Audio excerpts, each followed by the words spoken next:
Year's and a Merry Christmas to you all. I know I didn't post during that time, but you know, Christmas and New Year's. Come on, I'm spending it with family. But I got some cool games to start off the New Year's. There was one game before this one that didn't work because something to do with AMD drivers, and I have to roll it back to like February of like 2023 or something like that so that the game could work. Why? I have no clue, but it was a really cool game. But apparently this one is also really cool too. So we get to play this one as well. Or, you know what I mean. This one is called Dagon. Dagon. Dagon? Like dragon, but without the R. And apparently there is flashing lights and weird visuals. So please watch with caution when we go into this game. Otherwise, this is a psychedelic freaking game. So, let's get right into it. Yeah! Oh, okay. Yeah, Dagon is a faithful, interactive adaptation of Hp Lovecraft's work focused on story and atmosphere. You will not find difficult choices, action sequences, or inventory management here, and movement is limited to progressing through locations along with the plot. Alright. I am writing this under an appreciable mental strain, since by tonight I shall be no more. Interesting. Okay. During the game, you will encounter interactive elements. Some of them will allow you to continue your journey. Others reveal interesting facts about the original short story, its historical background, and the author. Some of the trivia is hidden. In order to find these secrets, focus your eyes and look for the Elder Sign. Alright.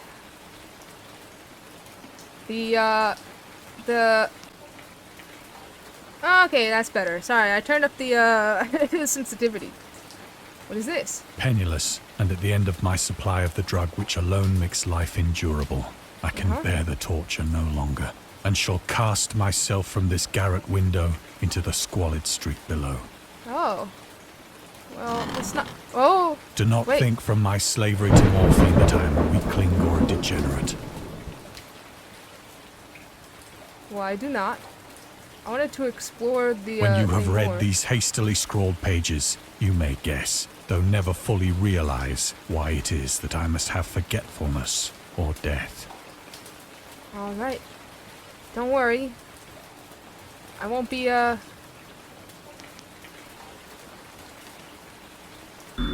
Oh! Morphine.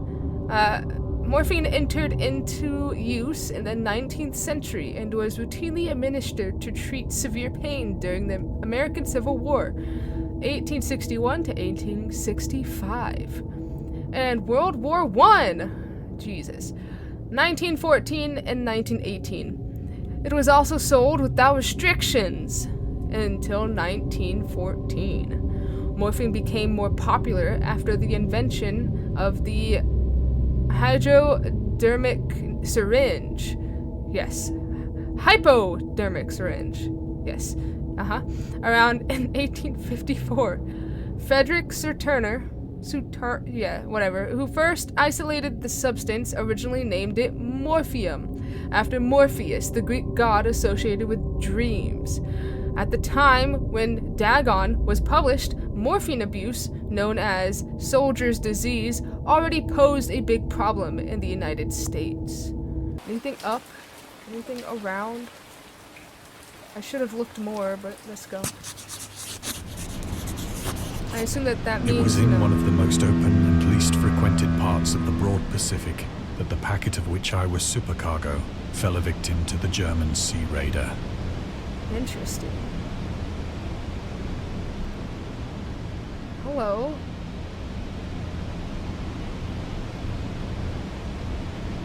Do I see anything? Oh. Lovecraft and the Great War. Dagon was written around a month after the United States entered World War I. Lovecraft was actively interested in its course. He composed many poems in which he gave encouragement to soldiers and commented on the events unfolding in Europe. He tried to enlist in the army, which he mentions in one of the letters to Reinhardt.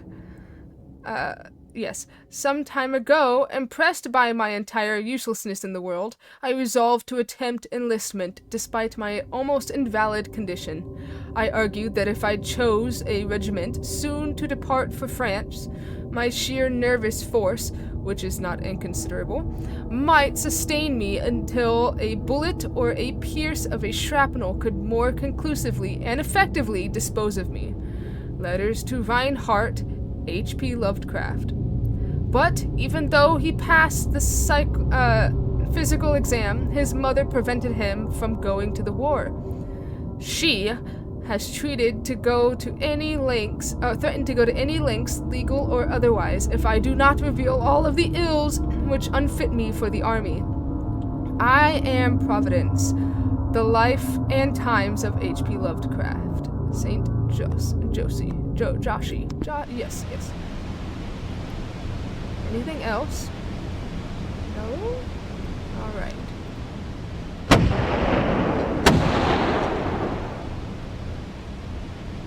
The Great War was then at its very beginning, and the ocean forces of the Hun had not completely sunk to their later degradation. That's so pretty. So that our vessel was made a legitimate prize, whilst we of her crew were treated with all the fairness and consideration due us as naval prisoners.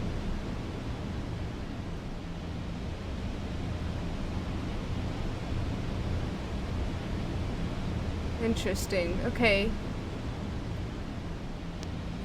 Oh. The hunt to defeat the Huns. The Huns were Central Asian nomads who established a dominion in Europe and invaded the Roman Empire in the 5th century AD. They were known as brutal, deadly warriors and masters of quick raids who also developed powerful composite bows, lassos, and early siege weapons. During World War I, the British used the word Hun as a synonym for Germans in order to emphasize their brutality. However, the term originated when the German Emperor Wilhelm II gave a speech to his troops on the 27th July 1900s, before they embarked to China. Should you encounter the enemy, he will be defeated. No quarter will be given. Prisoners will not be taken. Whoever falls into your hands is forfeited. Just as 1,000 years ago, the Huns, under their king Attila, made a name for themselves, one that even today makes them seem mighty in history and legend. May the name German be affirmed by you in such a way in China that no Chinese will ever again dare to look cross-eyed at a German. The refusal to take prisoners was a clear breach of the laws and customs of the war adopted during the first Hague Convention of 1899. My reading is great, okay? Listen, you watch this video, you got me as your speaker, okay? This is all your fault. I blame it all on you. Anyways. To defeat the Huns. So that's liberal, real. indeed, was the discipline of our captors, that 5 days after we were taken, I managed to escape alone in a small boat with water and provisions for a good length of time.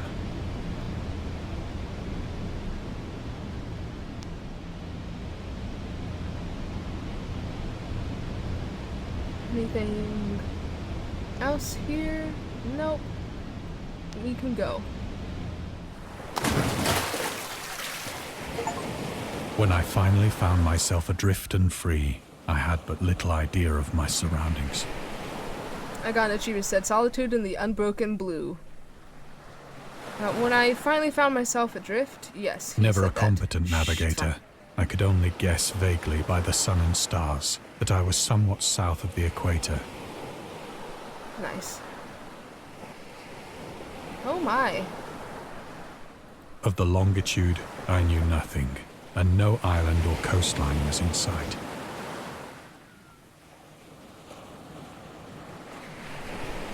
Anything. Just, anything. Or is this just next? The ocean blue. My body lies over the ocean. My body lies over the sea. Nope. Okay. Onward! This is so pretty, though. The weather kept Look at this fair, water. and for uncounted days I drifted aimlessly beneath the scorching sun, waiting either for some passing ship or to be cast on the shores of some habitable land. Look at this water. Look at this, like... Look at that reflection. Look at this. Oh, there it is.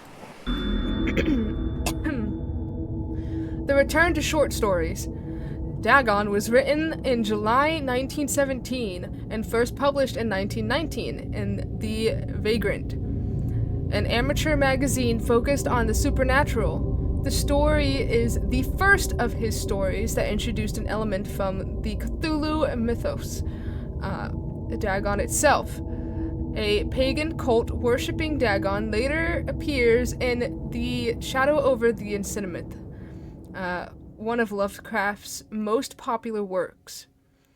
1917 is also the year when he wrote The Tomb, a story about Jervis Dudley, a daydreamer who discovers a mysterious mausoleum in the woods by his house and becomes obsessed with it.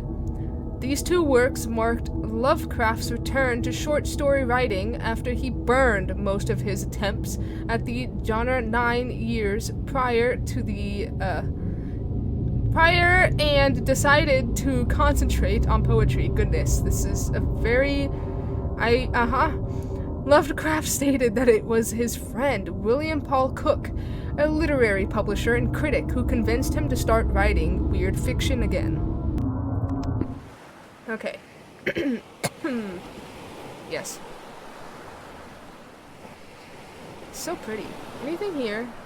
I think that was it. I think that's literally, that was it. Okay, let's go. But neither ship nor land appeared, and I began to despair in my solitude upon the heaving vastness of unbroken blue. Yes. The change happened whilst I slept. Its details I shall never know, for my slumber, though troubled and dream-infested, was continuous. Why is it a black screen?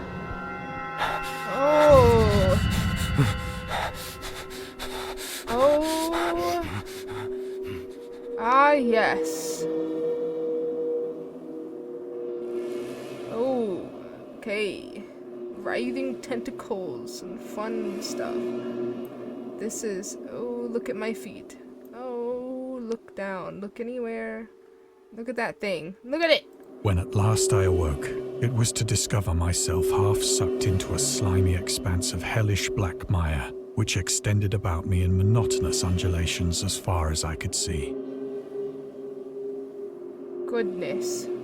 And in which my boat lay grounded some distance away. Though one might well imagine that my first sensation would be of wonder at so prodigious and unexpected a transformation of scenery, I was in reality more horrified than astonished. For there was in the air and in the rotting soil a sinister quality which chilled me to the very core. I mean, look at this. If you woke up to this, yeah, no, I'd be I'd be a little freaked out, you know?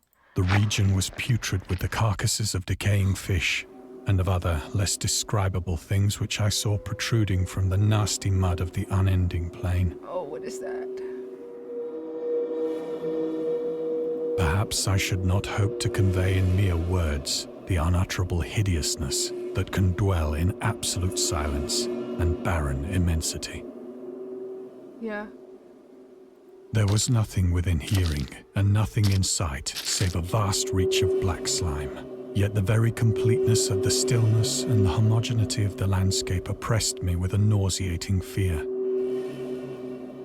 The sun was blazing down from a sky which seemed to me almost black in its cloudless cruelty, as though reflecting the inky marsh beneath my feet. Ew. The origins of Dagon. Dagon seems to be inspired by Fishhead, a short novel by Irvin S. Cobb about unnatural affinities between a hybrid idiot and the strange fish of an isolated lake. Supernatural horror and literature, H.P. Lovecraft. Interesting. And Lovecraft's dream about a strange island emerging from the ocean and him crawling in the ooze that covered its surface. I dreamed that whole hideous crawl, and can yet feel the ooze sucking me down. In defense of Dagon H.P. Lovecraft. Lovecraft's interest in the topic stemmed from his aversion to fish and sea smells. In his own words, I have hated fish and feared the sea and everything connected with it since I was 2 years old, but I cannot recall what earlier experience gave me such a profound and lasting aversion to the sea and seafood. Well, if you were in the war, if you were out on sea for that long, I would have PTSD about it, and so you'd have a very good aversion to it. But, you know. The Dweller in the Darkness, Lovecraft, 1927, Donald Wandry. Interesting. Oh. It's so gross. It is. It's gross. Okay. See, I knew this was a great game to play. I mean... Alright. Oh, it's squishy. As I crawled into the stranded boat, I realized that only one theory could explain my position. Through some unprecedented volcanic upheaval, a portion of the ocean floor must have been thrown to the surface, exposing regions for which innumerable millions of years had lain hidden under unfathomable watery depths. So great was the extent of the new land which had risen beneath me that I could not detect the faintest noise of the surging ocean, straining my ears as I might. Nor were there any seafowl to prey upon the dead things. What's this?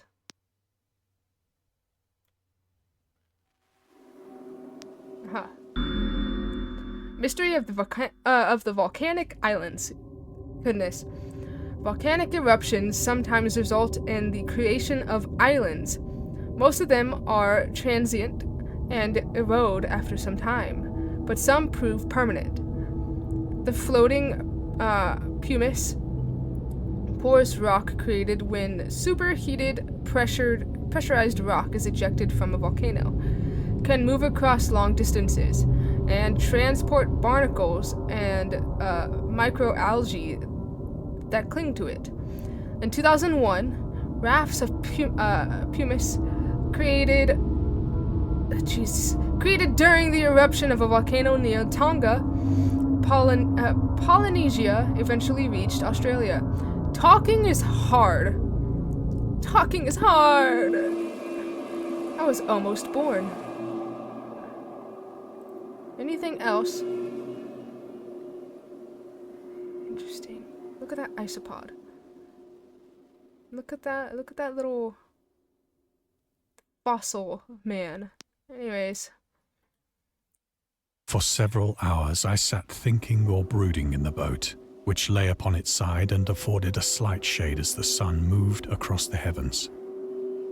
As the day progressed, the ground lost some of its stickiness and seemed likely to dry sufficiently for traveling purposes in a short time. What is that? Above me! Okay. That night I slept but little, and the next day I made for myself a pack containing food and water, preparatory to an overland journey in search of the vanished sea and possible rescue.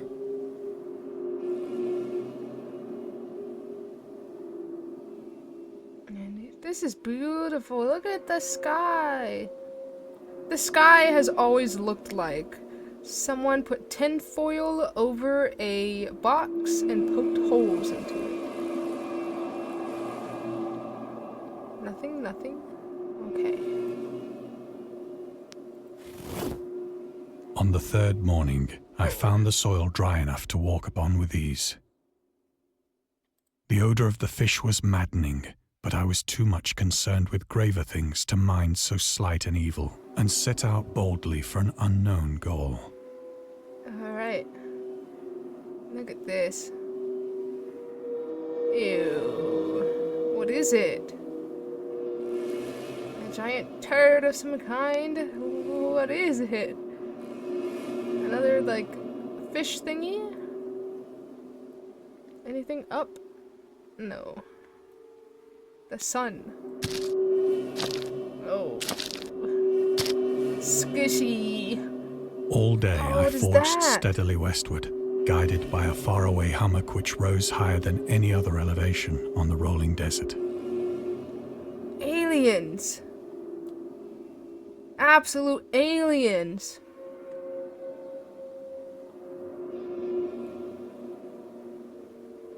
Oh my god. Ah! The sun! Don't look at that.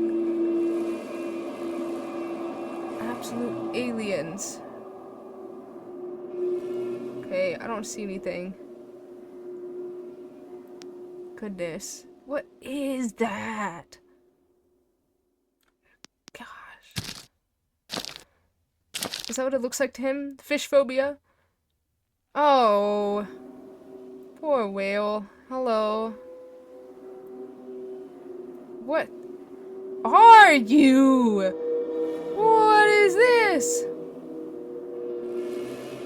Gross! See, if seafood looked like this, I mean, yeah, I'd say I'd be also terrified of this. What is this? Aliens.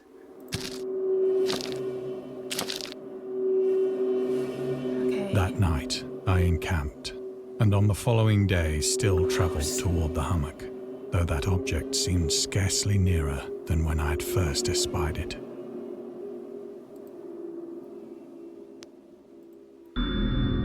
Horrors of the Ocean.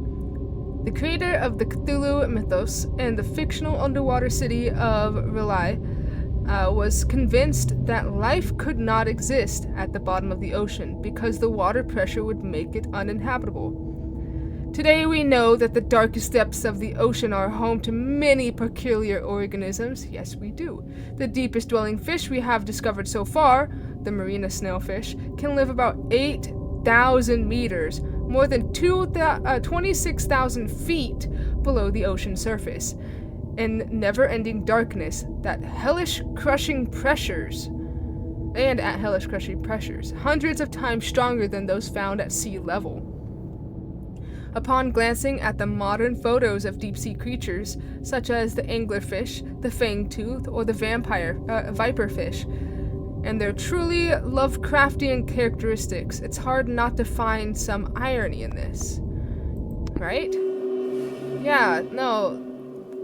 We still haven't explored all of Earth. The ocean is so big. By the fourth evening, I attained the base of the mound, which turned out to be much higher than it had appeared from a distance. Yeah? An intervening valley setting it out in sharper relief from the general surface. This is beautiful.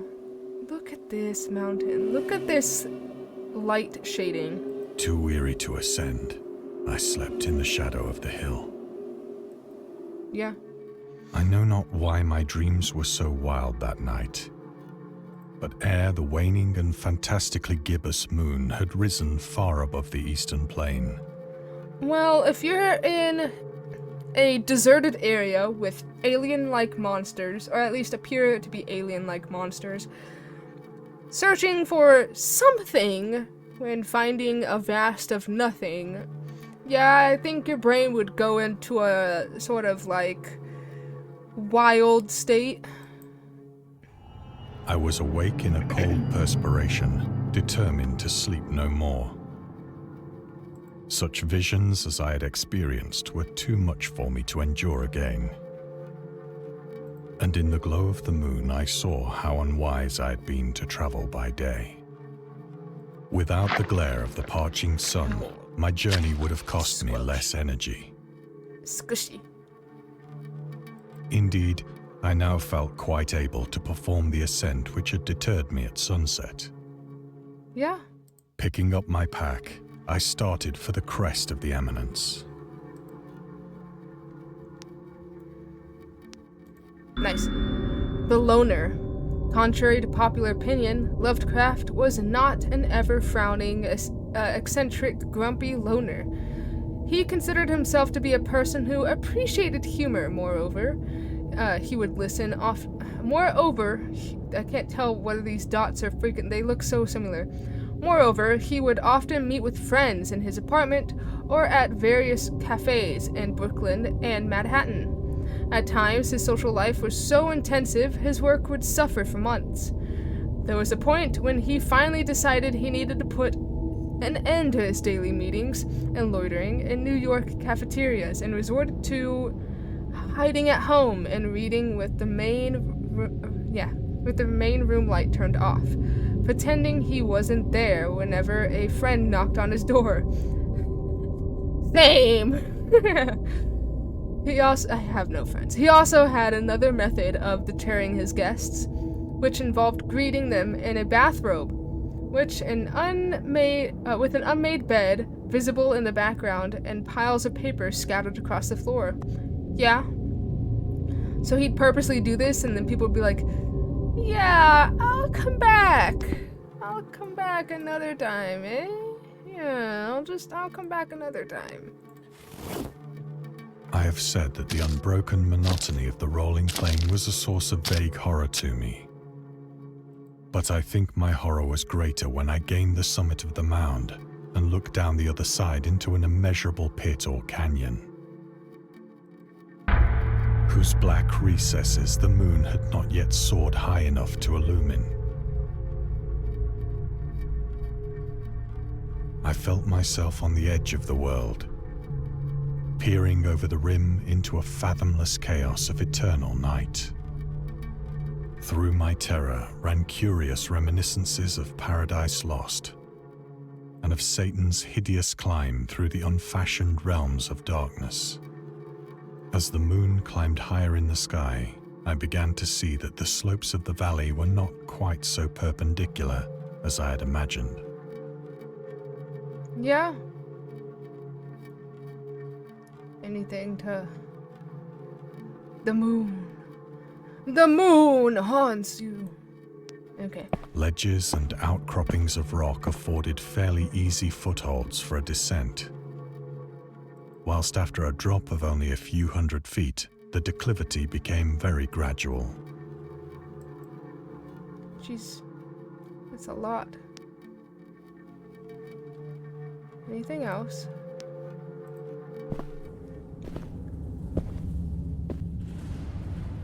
Urged on by an impulse which I cannot definitely analyze, I scrambled with difficulty down the rocks and stood on the gentler slope beneath,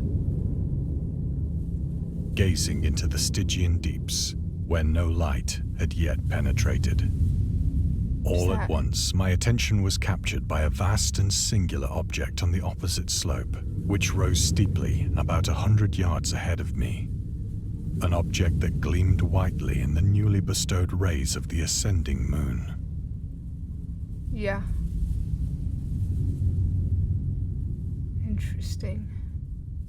Interesting. Okay. So a big rectangle. That it was merely a gigantic piece of stone, I soon assured myself. but I was conscious of a distinct impression that its contour and position were not altogether the work of nature. Yeah, so humans may A be closer around. scrutiny filled me with sensations I cannot express. Interesting. Anything. The darkness, the sky, maybe. Alright. For despite its enormous magnitude, and its position in an abyss which had yawned at the bottom of the sea since the world was young, Despite its enormous! Not gonna say I it, but perceived you know. beyond a doubt that the strange object was a well-shaped monolith, So she said. whose massive bulk had known the workmanship and perhaps the worship of living and thinking creatures. Dazed and frightened, yet not without a certain thrill of the scientist's or archaeologist's delight, I examined my surroundings more closely. Rocks.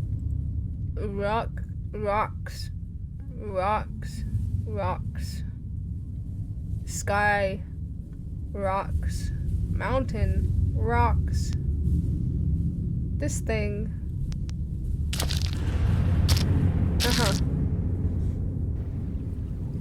Water.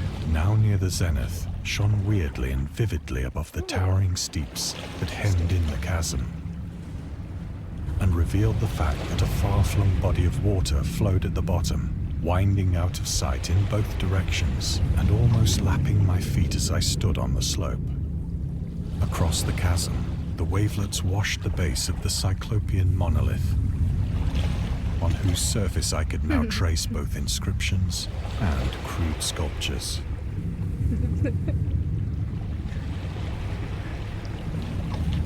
You can chase my cyclopean monolith. Okay, listen, I'm moving on. Wait. Moving on.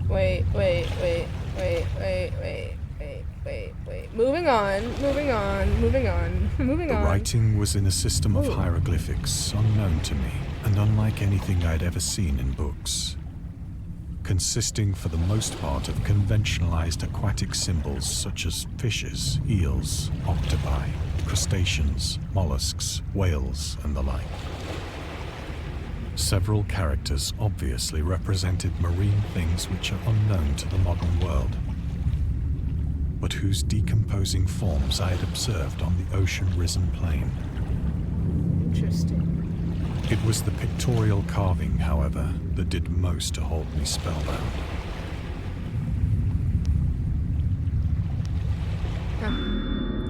Storytelling methods. Dagon created many themes and storytelling methods that Lovecraft developed in his later works, such as telling the story through carvings at the Mountains of Madness, the Nameless City, journals and characters' notes, the Shadow Out of Time, the Hunter of the Dark, islands emerging from the ocean, the Call of Cthulhu, or fictional beings and other deities based on real events and mythologies, Migo and the Whisper in Darkness. It's also considered the origin of the popular Cthulhu mythos. Some of Lovecraft's other stories also conclude in a manner similar to Dagon, but let's skip the details in order to not spoil the ending. There's people down there. Plainly visible across the intervening water on account of their enormous size were an array of bas-reliefs whose subjects would have excited the envy of a doré. I think that these things were supposed to depict men, at least a certain sort of men. Though the creatures were shown disporting like fishes in the waters of some marine grotto, or paying homage at some monolithic shrine which appeared to be under the waves as well. Of their faces and forms I dare not speak in detail, for the mere remembrance makes me grow faint. Grotesque beyond the imagination of a Poe or a Bulwer. They were damnably human in general outline, despite webbed hands and feet, shockingly wide and flabby lips, glassy, bulging eyes, and other features less pleasant to recall. Curiously enough, they seem to have been chiseled badly out of proportion with their scenic background. For one of the creatures was shown in the act of killing a whale, represented as but little larger than himself. Goodness. See, listen. Tell me, if mermen and merwomen were real, how would we not have found them, being that they are so freaking big? I remarked, as I say, their grotesqueness and strange size. Oh, a shark. That looks like a shark. But in a moment decided that they were merely the imaginary gods of some primitive fishing or seafaring tribe. Some tribe whose last descendant had perished eras before the first ancestor of the Piltdown or Neanderthal man was born. So, what you're saying is it was all a story. Yes, mermaids are stories. Awestruck at this unexpected glimpse into a past beyond the conception of the most daring anthropologist, I stood musing whilst the moon cast queer reflections on the silent channel before me. Then, suddenly, I saw it. No. With only a slight churning to mark its rise to the surface, the thing slid into view above the dark waters. I'm good. I'm good. I'm good. Polyphemus-like and loathsome, it darted like a stupendous monster of nightmares to the marlin, about which it flung its gigantic scaly arms, the while it bowed its hideous head and gave vent to certain measured sounds. Interesting. I think I went mad then. Yeah, probably. Of my frantic ascent of the slope and cliff, and of my delirious journey back to the stranded boat, I remember little. Alright. Anything.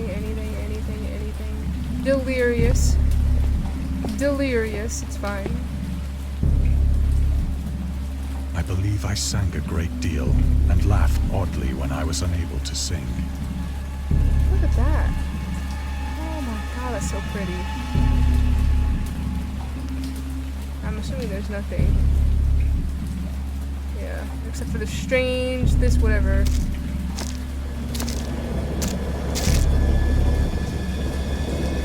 I have indistinct recollections of a great storm sometime after I reached the boat. At any rate, I know that I heard pearls of thunder and other tones which nature utters only in her wildest moods. The background noise is way louder than your voice.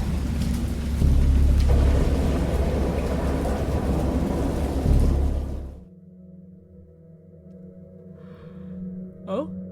When I came out of the shadows, I was in a San Francisco hospital. Oh, hello. Brought thither by the captain of the American ship which had picked up my boat in mid-ocean.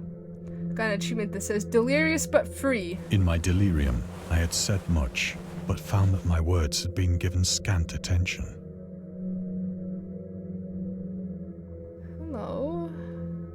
Of any land upheaval in the Pacific, my rescuers knew nothing.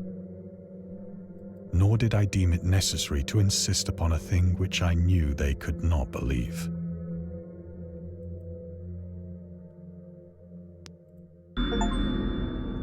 Cosmic Horror Scholar. Find half of the trivia pieces hidden in the game. Nice.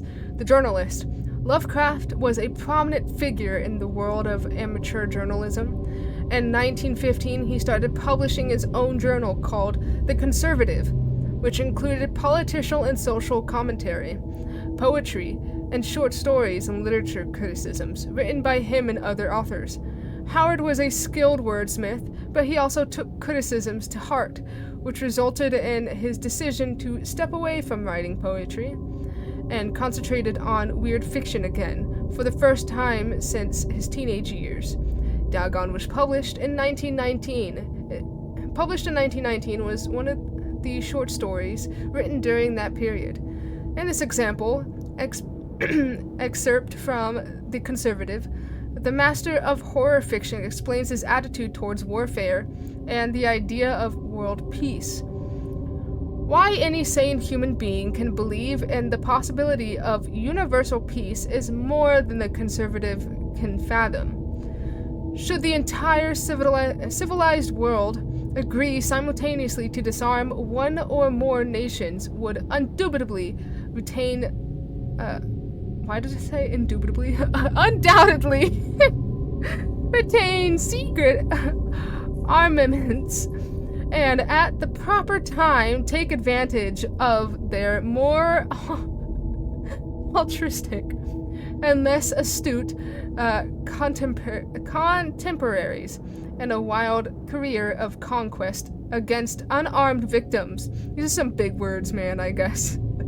No country is, or even can be, above warfare until the basic impulses of the human animal shall have miraculously changed. Wow, I can speak.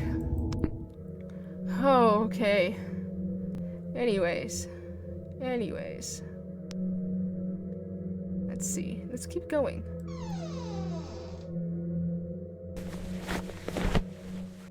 Once I sought out a celebrated ethnologist and amused him with peculiar questions regarding the ancient Philistine legend of Dagon, the fish god. Don't mind me, I just sneezed, it's fine. Oh, look at this. Anything else around here? I mean... Oh, that's the next, okay. Well. Dagon, that's how you say it? Dagon? No, it's I'm just gonna say Dagon. Was the main deity of the Philistines, worshipped throughout the Middle East as the ancient god of fertility and crops.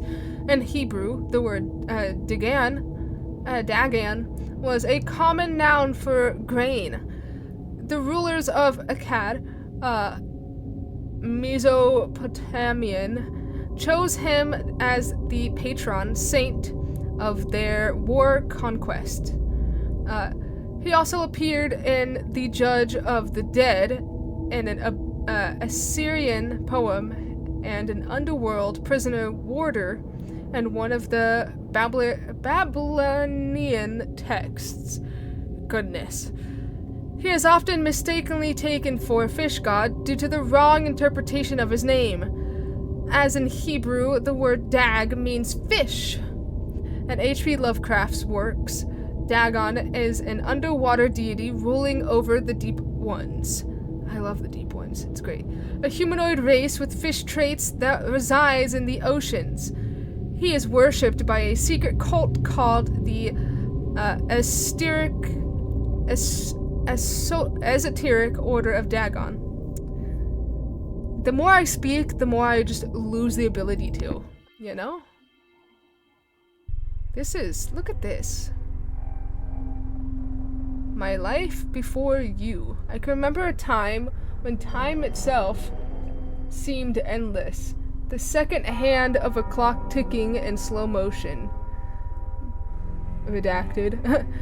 An hour hand barely something at all. A dull rhythm, monotonely filling an empty void of something.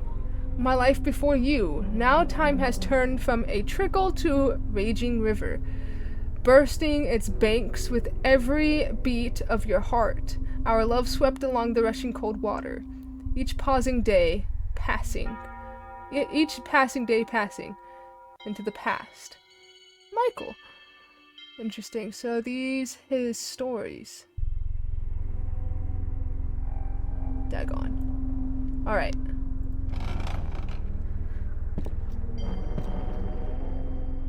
But soon perceiving that he was hopelessly conventional, I did not press my inquiries. Necronomicon. Oh, there's two. Let's look at this first. August Derleth and the Cthulhu Mythos. August Derleth was an American writer and anthologist He also befriended Lovecraft and published many of his works through his company, Arkham House. Though he greatly contributed to the popularization of the author's works after his death, he is surrounded by numerous controversies. One of his most questionable decisions involved introducing the good versus evil doctrine. Derleth was a devout Catholic to the Cthulhu mythos, which contrasted with Lovecraft's view of the world and his approach to cosmic horror. As a result, the author's works are often misunderstood and misrepresented in today's culture. It is also worth noting that Lovecraft was never really interested in creating a mythology, and the term Cthulhu mythos was coined by Derleth after the author left the mortal plane. Interesting. The Marketeer. The Marketer. Lovecraft's attempts to find a job in 1925 were influenced by advice he received from friends. Goodness. Among others, he started freelancing for a marketing magazine, where he would write announcements and commercials. Feel free to judge his copywriting skills for yourself.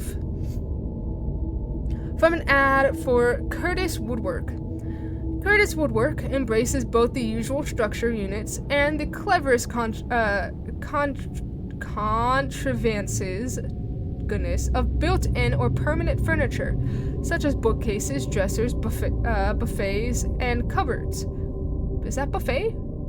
Interesting. Every model is conceived and created with the purest art, ripest scholarship, and mellowest craftsmanship, which energetic enterprise can command, and made to conform rigidly to the architecture of each particular type of home.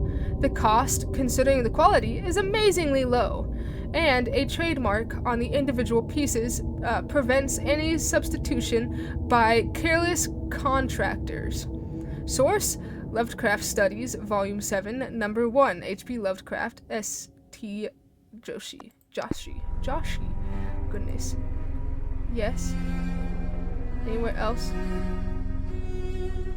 Just looking around. Nothing. Okay. Let's go.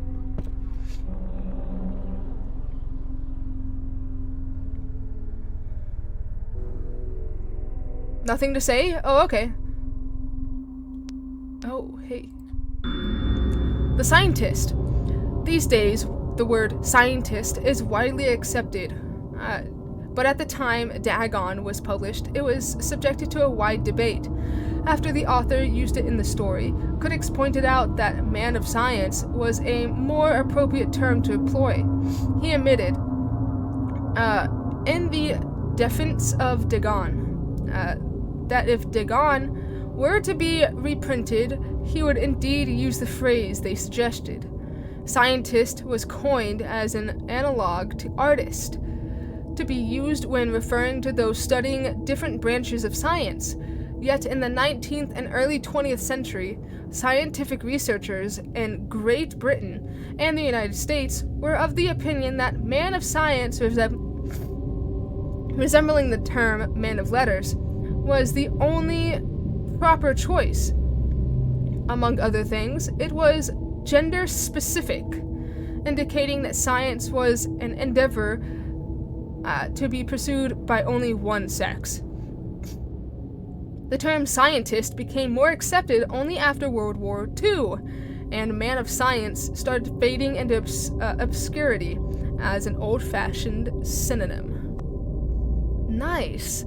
See, we're learning so much today. This is a great game. We're learning, we're reading, we're exploring, examining. Where do I go? Door. I am the slightest bit sick. It is at night, So if you hear me especially when the sniffling, moon is that's- gibbous and waning, that I see the thing. I tried morphine, but the drug has given only transient surcease and has drawn me into its clutches as a hopeless slave. So now I am to end it all, having written a full account for the information or the contemptuous amusement of my fellow men. Oh my. Hello? Lovecraft on tobacco and alcohol. Yay! Lovecraft hated tobacco, even though he used it to smoke when he was 12 in order to look and feel like an adult. Ha! People still do that today. In his correspondence with friend Reinhardt, he claims that he quit as soon as he started wearing long pants. He also had a very strong opinion about alcohol, as evidenced by his letter to Zelia Brown, dated 13th of February 1928. As for the matter of drinking, I have never tasted intoxicating liqueur, and never intend to, having a strong aesthetic disgust at anything which blunts or coarsens the delicate natural equipoise of the evolved human intellect and imagination. I am going to start saying that from now on when I tell people I don't want to drink. But that is a lie, because I do drink. I am not an alcoholic, though. I drink when, you know, you're just out having a little drink with your friends, kind of thing. Drinking excited my personal repugnance, hence I don't drink. Let the herd do what they will. I am rather in favor of prohibition. The prohibition of anyone antisocial force, as well as of any other. Source: The Spirit of Revision, Lovecraft's Letters to Zelia Brown. Read Bishop Hp Lovecraft, Sean Branney, and Andrew Lemand Josie. Yes. His name's Josie now. Not Joshy. It's Josie. Alright. So, he was just like, meh, I don't like it because it's a little unnatural for humans to be thinking that way, so I'm just gonna not. Fair. You know what? I respect your decision. Often, I ask myself if it could not all have been a pure phantasm. A mere freak of fever as I lay sun-stricken and raving in the open boat after my escape from the German man-of-war. This I ask myself, but ever does there come before me a hideously vivid vision in reply. I cannot think of the deep sea without shuddering at the nameless things that may at this very moment be crawling and floundering on its slimy bed, worshipping their ancient stone idols and carving their own detestable likenesses on submarine obelisks of water-soaked granite. I dream of a day when they may rise above the billows to drag down into their reeking talons the remnants of puny, war-exhausted mankind. Oh goodness. Of a day when the land shall sink and the dark ocean shall ascend amidst universal pandemonium.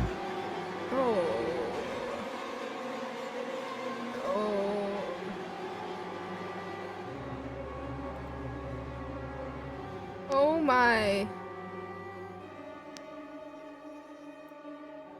Okay.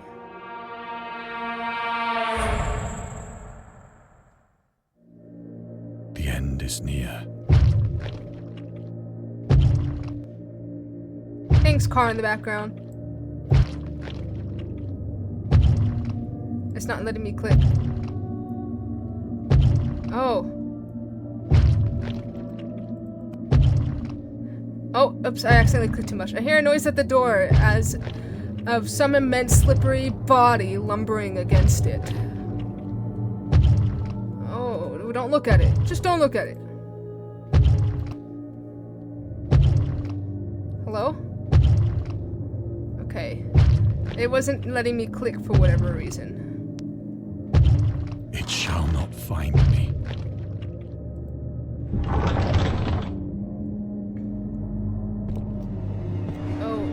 Oh, please. God, that hand! Oh, please. No. The window! The window! Yeah, the window. Oh, dang.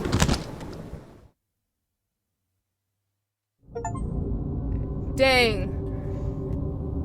From madness to oblivion, escape the madness. Dang. Okay, so the morphine was obviously getting to his head. It has loopy effects, often used in a lot of medical practice to, you know, just kind of make you, yeah, like I said, make you sleepy, make you like a little delusional, honestly, kind of like alcohol. So I'm assuming he took morphine, you know, to ease his pain, and he started seeing things, and the morphine made him go mad. To which he saw and heard things that probably were honestly just humans trying to check in on him. And when he saw that, like, hand, he imagined it and thought it was one of the Dagons, one of the fish people. Decided he wouldn't let his death be decided for him. So he jumped out of the window to escape. Yay! Okay, I'm glad I didn't, like, stop halfway through. We hope you enjoyed immersing yourself in our little pool of cosmic horror. We would appreciate it if you took a moment to rate Dagon and check out our other games and DLCs. I will. I think we should continue this fun story. But thank you guys for listening and watching this video. I hope that you guys enjoyed all of this. This was amazing. The pictures, the storytelling, the cool little, like,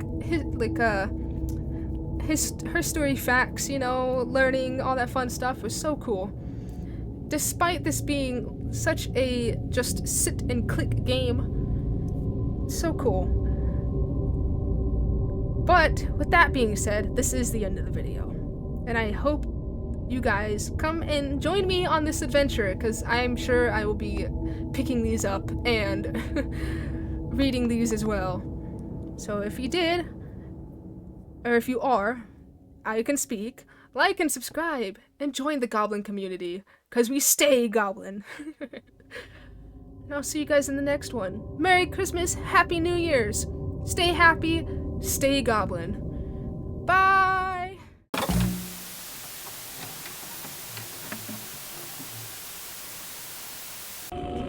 They have many faces and forms, but what is their purpose? Why do we enjoy being afraid so much? What? During our therapy, I'll try to... Huh? It's popped up. Okay.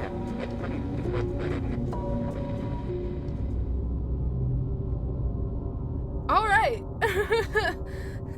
That just randomly popped up. So, yeah, that's fun. You can unlock all trivia in this category, but won't find or get the associated achievements. Will you still you'll still have to find them during the game. Do you want to continue? Yes. Alright. Here's some bloopers, I guess. As to letters, my case is peculiar. I write such things exactly as easily and as rapidly as I would utter the same topics in conversation. Indeed, epistolary expression is with me largely, replacing conversation. As my condition of nervous prostration becomes more and more acute, I cannot bear to talk of much now, and am becoming as silent as the spectator himself. My loquacity extends itself on paper. Hp Lovecraft to Reinhardt on December 23rd, 1917. Throughout his life, Lovecraft penned around 100,000 letters to his friends and fans, out of which about 10% survive to this day. But his tendency to endless correspondence was a relatively late growth. In youth, I sacredly did any letter writing, thanking anybody for a present was so much of an ordeal that I would rather have written a 250-line pastoral or a 20-page treatise on the rings of Saturn. Selected letters 1929 to 1931 Hp Lovecraft. Lovecraft would often skip meals to afford postage. Collections of his correspondence have been published in various books, and selected letters can be found online. Some readers consider them his most important legacy. The Atheist. Lovecraft considered himself an atheist and absolute materialist, which he attributed partly to his early childhood interests in astronomy and science in general. In his own words, "I am indeed an absolute materialist so far as an actual belief goes, with not a shred of credence in any form of supernaturalism. Religion, spiritualism, transcendentalism, metapsychosis, or immortality. All I say is that I think it is damned unlikely that anything like a central cosmic will, a spirit world, or an eternal survival of personality exists. They are the most preposterous and unjustified of all the guesses which can be made about the universe. And I am not enough of a hair-splitter to pretend that I don't regard them as errant and negligible moonshine. In theory, I am agnostic. Me too. Not in this sense, but I am an agnostic. But pending the appearance of radical evidence, I must be classed, particularly and provisionally, as an atheist." Sources: Against Religion, the Atheist Writing of H.P. Lovecraft. Mythos: The Myths and Tales of H.P. Lovecraft, and Robert E. Howard. H.P. Lovecraft, Robert E. Howard. The Piltdown Man. Lovecraft would often use the latest scientific discoveries as inspiration for his works. He would even update his stories at the last moment in order to make sure they reflected the latest breakthroughs. Unfortunately, this method was not without its flaws. After Lovecraft's death, the Piltdown Man discovery mentioned in Dagon turned out to be a paleanthropological fraud. Yes. Yes. In 1912, Charles Dawson, an amateur archaeologist, announced that he had discovered the missing link between ape and man, the fossilized remains of a previous unknown early human. Years later, they turned out to be forgery, but by that point, the fraud had already managed to negatively affect the early research on human evolution. In the year when the discovery took place, the majority of scientists believed Dawson indeed found the missing link. In 1953, Time magazine published evidence proving that Dawson was a con man.